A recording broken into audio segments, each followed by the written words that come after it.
2025 শেষ হয়ে যাচ্ছে, কিন্তু আমার ভেতরের কিছু গল্প এখনো শেষ হয়নি। কিছু অনুভূতি আছে যেগুলো আজও ঠিক আগের মতোই কষ্টদায়ক।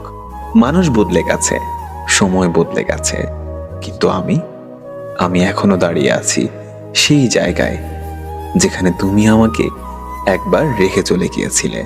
এই বছরটা হয়তো কারো জন্য আশীর্বাদ ছিল, কিন্তু আমার জন্য ছিল একটা হারানোর অধ্যায়। যে মানুষগুলোকে নিজের ভেবেছিলাম তারাই ধীরে ধীরে দূরে সরে গেল।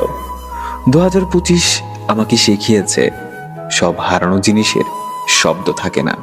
সবাই বলে সময় সব ঠিক করে দেয়, কিন্তু আমার সময় শুধু আরো বেশি কষ্টই দিয়ে গেল। এই বছরটাতে যতটুকু হাসলাম তার থেকে অনেক বেশি কাঁদলাম ভেতরে ভেতরে। হয়তো বছরটা অন্যদের মতো আমার জন্য ভালো ছিল না, কিন্তু শিখিয়েছে অনেক। শিখিয়েছে কারোর উপর ভরসা করলে ভেঙে পড়ার সম্ভাবনাই বেশি। কাউকে খুব আপন করে নিলে হারানোর ভয়টা আরো গভীর হয়। 2025 শেষ, কিন্তু কিছু ভয়, কিছু শূন্যতা আর কিছু না বলা অনুভূতি এখনো শেষ হয়নি।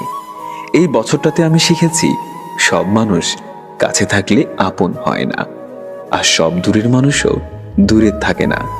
কেউ কেউ আসে শুধু কষ্টের পাঠ শেখাতে, তারপর হাওয়ার মতো উড়ে যায়। 2025 এসে চলে গেল, কিন্তু যাদের ছাড়া চলতে পারবো ভাবিনি তারাই তো আজ নেই। আমার শুধু মনে হয় সময় কেমন নির্মম।